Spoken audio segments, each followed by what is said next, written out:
അപ്പോ അതിൽ വരുന്ന ഒന്നാണ് പിൽക്കാലഘട്ടങ്ങളിൽ വരുന്ന ഒരു ചർച്ചയാണ് മുഅമ്മറുൻ ഒരുപാട് ദീർഘായുസ് കിട്ടിയ ആൾക്കാരെ കുറിച്ചുള്ള ചർച്ച.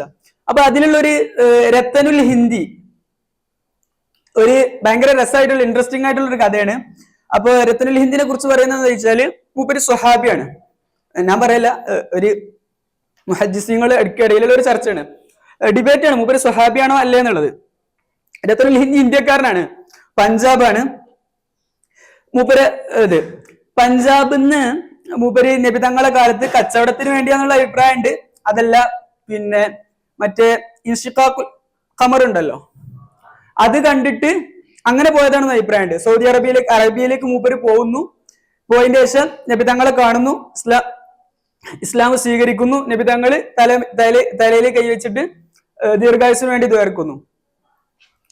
ഇതാണ് മൂപ്പരെ കുറിച്ചുള്ള കഥ. പക്ഷെ ഈ കഥ പിന്നീട് പുറത്തു വരുന്നത് ഹിജ്റ 6-ാം നൂറ്റാണ്ടിലാണ്.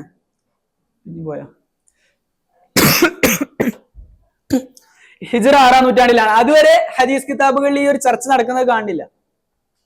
പക്ഷെ അപ്പൊ ഇയാള് സ്വഹാബിയാണെന്നുള്ള രീതിയിൽ ചർച്ച നടക്കുന്നുണ്ട്. പിന്നെ അപ്പോ ഇതെല്ലാരും എതിർക്കുന്ന, അല്ലെങ്കിൽ ദഹബി ഇമാമ് ഒരു കിതാബ് തന്നെ ഉണ്ട്, ഒരു റിസാല തന്നെ ഉണ്ട് ഇയാള് സ്വഹാബി അല്ലാന്ന് പറയുന്ന പ്രൂവ് ചെയ്യുന്നത്. അപ്പൊ അതിലുള്ള ഒരു ലോജിക്ക് എന്ന് വെച്ചാൽ, അല്ല, അവര് പറയുന്ന ഒരു വളരെ സ്പെസിഫിക് ആയിട്ടുള്ള ഒരു ഇത് മറ്റേ ഒരു ഹദീസ് ഉണ്ട്, മാമിൻ നഫ്സിൻ മൻഫൂസത്തിൻ അൽയൗമ യഅതി അലൈഹ മിഅതു സനത്തിൻ വഹിയ ഹയ്യ. ഇന്ന ദിവസം ഇവിടെ ജീവിച്ചിരിക്കുന്നത്, അതിന് ഇന്നത്തെ ദിവസത്തിന് ശേഷം ഒരു 100 വർഷം വരുമ്പോഴേക്കിനും ഇവിടെ ആരും ജീവിച്ചിരിക്കൂല എന്ന് പറയുന്നുണ്ട്. ഇന്നിവിടെ ഞങ്ങൾ സ്വഹാബത്തിനെ സാക്ഷിയാക്കിയിട്ട് ഇന്ന് ഈ ലോകത്ത് ജീവിച്ചിരിക്കുന്നതിൽ ആരും 100 വർഷത്തിനപ്പുറം ജീവിച്ചിരിക്കൂല എന്ന് പറയുന്നുണ്ട്. അപ്പൊ രത്തൻ എന്താവണം, ആ ഒരു ടൈമിൽ ജീവിച്ചിരിക്കണല്ലോ. 100 വർഷത്തിനപ്പുറം 600 വർഷമായാൽ ജീവിക്കുക എന്നുള്ള അതാണ് ഇവർ പറയുന്ന ഒരു പ്രശ്നം. രണ്ടാമത്തത് പിന്നെ അബു തുഫൈൽ ആമിർ ദൗസിയാണ് അവസാന വഫാത്തായ സ്വഹാബി എന്നുള്ളത് ഇജ്മാ കൊണ്ട് സ്ഥാപിതായിട്ടുള്ള കാര്യം പറയുന്നുണ്ട്.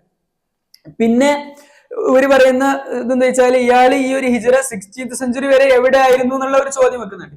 പക്ഷെ മുഹദ്ദിസീങ്ങളിൽ നമ്മൾ വളരെ പ്രസിദ്ധരായിട്ടുള്ള, അപ്പൊ ഇവര് പറയുന്ന സംഭവം എന്താ വെച്ചാല് ദഹബി ഇമാമിനെ പോലത്തെ അയിമത്ത് പറയുന്നത് ഇതെന്താണ്, സാധാരണക്കാര് അവർക്ക് ഇങ്ങനെ ഒരു ആര്യായിട്ടുള്ള സനത് കിട്ടാൻ വേണ്ടിയിട്ട് അവരുണ്ടാക്കിയ കഥയാണെന്നുള്ള രീതിയിലാണ് പറയുന്നത്. പക്ഷെ നമ്മൾ ഇതിന്റെ ഓപ്പോസിറ്റ്, അല്ലെങ്കിൽ രത്തൻ അൽ ഹിന്ദി സ്വഹാബിയാണെന്ന് പറയുന്ന ആൾക്കാർ നോക്കുമ്പോൾ അതിൽ സലാഹുദ്ദീൻ സുഫദി വരുന്നുണ്ട്.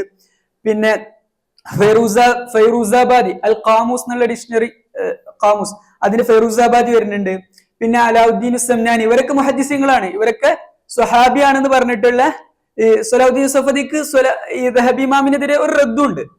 ദഹബി ഇമാം ഒരു റിസാല എഴുതിയിട്ട് പറഞ്ഞല്ലോ, അതിന് റദ്ദുണ്ട്. ഏതായാലും ഈ രത്തനുൽ ഹിന്ദിയുടെ രത്തനീയാത്ത് എന്ന് പറഞ്ഞിട്ട് ഒരു 100 മുതൽ രത്തനീയാത്ത് രത്തന്റെ ഹദീസുകൾ എന്നുള്ള അർത്ഥത്തിൽ 100 മുതൽ 140 ഹദീസുകൾ അങ്ങനെ കളക്ഷൻസ് വരെ സർക്കുലേറ്റ് ചെയ്യപ്പെട്ടിട്ടുണ്ട്.